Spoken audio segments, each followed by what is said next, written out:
নমস্কার বন্ধুরা, আজকে আমরা সবাই মিলে যাচ্ছি মায়াপুর। ওই কারণে সকাল সকাল ঘুম থেকে উঠে সকালের কাজকর্ম শেষ করে আমরা চলে এসেছি রাস্তায়। আর রাস্তা থেকে অটো ধরে আমরা এখন যাচ্ছি গোপালনগর স্টেশন। আর গোপালনগর স্টেশন থেকে আমরা ট্রেনে করে চলে যাব রানাঘাট। তো দেখো, আমরা কিন্তু গোপালনগর স্টেশনে চলে এসেছি। আর এদিকে দাদা আর দিদি, মানে আমার যা আর আমার ভাসুর দুজনে মিলে অটোর টাকা ভাড়াটা মেটাচ্ছিল। আর আমি আর আমার মেয়ে দুজন মিলে চলে যাচ্ছি স্টেশনের দিকে। ওখানে আগে থেকেই আমার হাজব্যান্ড, আমার ছেলে আর আমার শাশুড়ি তিনজনে পৌঁছে গেছে। তো চলো আমরা হেঁটে হেঁটে যেতে থাকি। তো যেতে যেতে দেখছি একটা মন্দির। এই মন্দিরটা বেশ ভালো লাগে, দেখতে ভালো লাগে। আসলে মন্দির মানেই তো দেখতে ভালো লাগে না।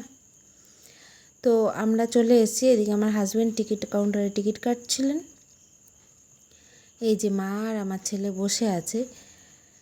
আমরা সবাই এখন এক জায়গায় হয়ে গেছি। আবার মাঝখান থেকে ওরা বললো পেয়ারা মাখা খাবে, ওই জন্যে এই যে বসে আছে ফলালাটা, ওখান থেকে আমরা পেয়ারা মাখা কিনলাম। ওরা সবাই খেলো। এই যে আমার ভাসুর, আমার হাজব্যান্ড, আমার ছেলে, মা, ওই যে আমার যা, আর এপাশে আছে আমার মেয়ে। তো পেয়ারা মাখা খেতে খেতে এদিকে আবার ট্রেন চলেই এসছে। এই দেখো, তো পেয়ারা মাখা সাথে করে নিয়েই ট্রেনে উঠে পড়েছি। আর ট্রেনটা ফাঁকা থাকে। আমাদের এই রুটের ট্রেনটা, এই রানাঘাট লাইনের ট্রেনটা অনেক সময়ই ফাঁকা থাকে। ওই কারণে বেশ ভালো ভালো জায়গা পেয়ে, আর আমি আমার ছেলেকে বলছি যে বাবা তুই একটু এদিকে সরে আয়। ও তো সরবেই না, ও তো ওখানেই বসে থাকবে, ও কখনোই জানলা ধার থেকে সরবে না। তো বাধ্য হয়ে আমাকে ওর পাশেই বসতে হলো। তো ট্রেনের মধ্যেও কিছুটা খাওয়া দাওয়া করলো সবাই মিলে।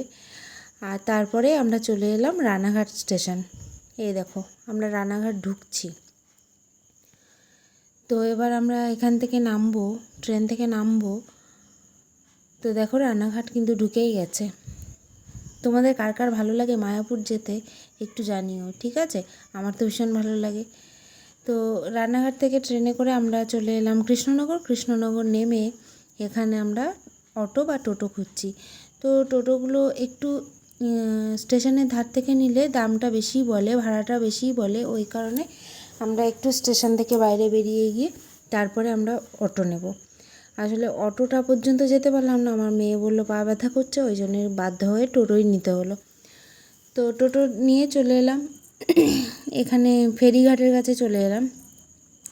তো তোমরা দেখতেই পাচ্ছ, এবার আমরা ফেরিঘাটের দিকে এগিয়ে যাচ্ছি। এই যে মন্দিরটা পেরিয়ে আমরা ফেরিঘাটের দিকে এগিয়ে যাচ্ছি, সবাই মিলে যাচ্ছি আমরা। আর আমার ছেলেটা জানো তো ভীষণ দুষ্টু। তো চলেই এসেছি আমরা ফেরিঘাটের কাছে। এই দেখো, এখান থেকে মায়াপুরের মানে শুরু হওয়ার থেকেই সৌন্দর্যটা বেরিয়ে আসে, জানো তো। আর চারপাশটাও খুব ভালো। তো আমরা চলে এসেছি ফেরিঘাটের কাছে। এই যে স্বরূপগঞ্জ হুলোরঘাট, এই জায়গাটার নাম হচ্ছে হুলোরঘাট। তো এখানে এই যে জলপথ পরিবহন, তোমরা দেখতেই পাচ্ছ লেখাটা। আর এখানে প্রতি টিকিট 3 টাকা, মানে মাথা পিছু 3 টাকা করে টিকিট। তো আমার হাজব্যান্ড টিকিটটা কেটে দিয়ে আমরা সামনের দিকে এগিয়ে যাচ্ছি। আর সবার পেছনে আমি যাচ্ছি, কেন বলো তো? আমি ভিডিও করতে করতে যাচ্ছি, ওই কারণে সবার পেছনে আমি। আমার দাদা দিয়ে গেল, আমার ভাসুর দিয়ে গেল।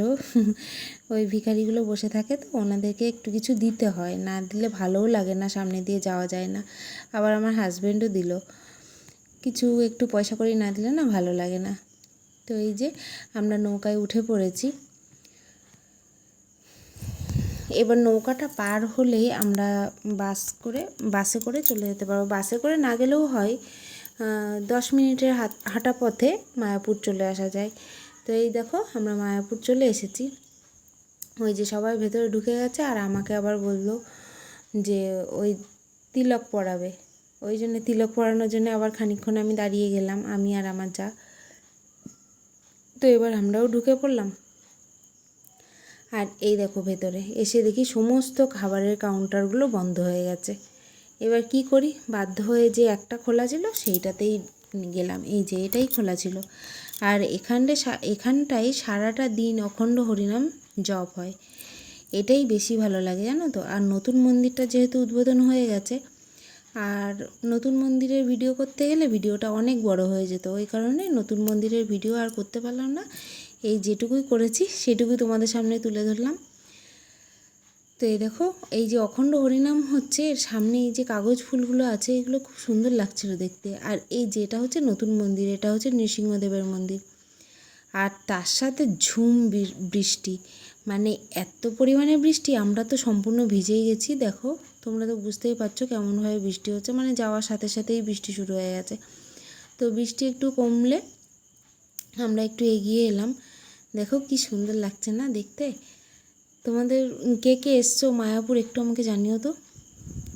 তোমাদের কার কার মায়াপুর ভালো লাগে আমাকে কিন্তু অবশ্যই জানাবে, ঠিক আছে। এই দেখো দেখতে এত সুন্দর লাগে না জায়গাটা, আমার তো ভীষণ ভালো লাগে, খুবই শান্তিপ্রিয় জায়গা, বারবার মনে হয় যাই। তো কথা বলতে বলতে এদিকে তো পেট তো আর শুনবে না, সৌন্দর্য দেখলে তো আর শুধু পেট ভরবে না, ওই জন্যে খেতেও হবে। তো যাই, এবার একটু খাবার দাবার খেয়ে আসি। টিকিট যখন কাটলাম, এখানে জুতো রাখতে হবে, এই যে জুতোগুলো সব রেখে দিয়েছে সবাই। আর আমিও জুতোটা খুলে এই যে সবাই এক এক করে লাইন দিয়ে খেতে যাচ্ছি আমরা। এবার দেখা যাক কি খেতে দেয়, ঠাকুরের প্রসাদ যাই দেয় তাই অমৃত। আমরা এবার খেতে ঢুকে গেলাম। প্রসাদের এখানেও টিকিট জানো তো, প্রসাদের এখানে 40 টাকা করে বোধহয় টিকিট নিল, কারণ সমস্ত কাউন্টারই বন্ধ হয়ে গেছিলো। আছে 60 টাকা, তারপরে 100 টাকা, 150 টাকা, যে যেমন পারে। তো দেখো আমরা কিন্তু ঢুকে গেছি, আর প্রচণ্ড গরম লাগছিল। এবার খেতে বসে যাব। এই যে এখানে এইভাবে সবাই লাইন করে খেতে বসে যায়, তো আমরাও এবার বসে পড়বো। মাঝখানটা একটু জল পড়েছিল বলে আমরা আবার এই পাশ থেকে কিন্তু মাদুর পাতা আছে জানো তো, সবাই ওই মাদুরের উপর খেতে বসবে। আর এই যে উঁচু মতো জায়গাটা, এই জায়গাটার উপর পাতা রাখা হবে, সবাই আমরা এখানেই খাওয়া দাওয়া করব। তো দেখি কি খেতে দেয়। প্রথমেই দিয়ে দিয়েছে খিচুড়ি, খিচুড়ি একটা লাবড়া টাইপের একটা জিনিস, এই যে। আর এরপরে সাদা ভাতটা আসবে, সাদা ভাত, চাটনি, পায়েস, একটা পনির দিয়ে ডাল। তোমরা তো জানোই মায়াপুরে কেমন ধরনের খাবার হয়, তো সেইভাবেই আমরা খাওয়া দাওয়া করে আবার চলে গেলাম। আমার ছেলের জেদ করলো, অডিটোরিয়ামে চলে গেলাম। তো এরপরে আমার ফোনের চার্জও শেষ হয়ে গেছে। তোমাদের কার কেমন লাগলো ভিডিওটা একটু জানিও। আর কি আর বলবো।